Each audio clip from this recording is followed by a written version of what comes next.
I hear a lot of my female friends in big cities complain about dating because of the fuckboys. Here's my theory as to why, backed with, of course, dating apps data. So let's take coffee meets bagel data and let's plot the number of women in each city versus the percentage of time men like their matches. So we can see the overall trend here is that the bigger the city, the less likely the men is to like their matches, which also means that they are more picky. And they're more picky because because they have more options. And in big cities with bigger pools and in bigger competition, it means that there's a bigger race to the top. And there's also co-founding factors as to big people who live in big cities are more likely to be successful, have money, and have be able to take care of themselves and be independent, and that means options. And to me, in big cities, that means that only a few guys will succeed and looks will matter more.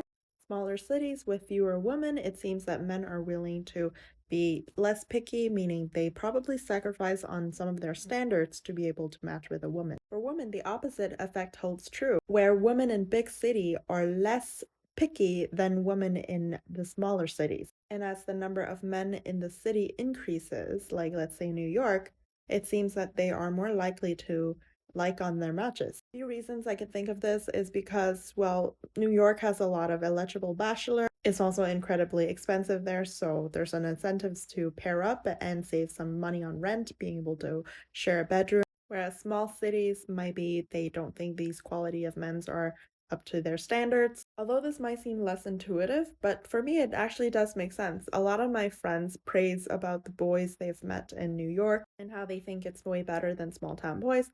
It's almost that women's standards are essentially the same all throughout the world, and if they are placed in a location where there are more of those guys that meets those standards, then they're more likely to like their matches. Now let's take the ratio of men to women and then plot it to how much men likes the women. And this is exactly what I expected. The cities with less men than women, then the men are slightly more picky with lower percentage of match rate. And cities with more men like San Francisco, because of the tech environment there, they're more likely to be less picky. What about that same ratio but plotted to the number of times women like their matches? This plot doesn't really show any specific correlation or trend, which essentially means that women doesn't really care about the relative availability of men in their neighborhood. An interpretation of this could be that, let's say a Saturday night, both men and women wants to go out on a date, but they cannot find any matches that are suitable,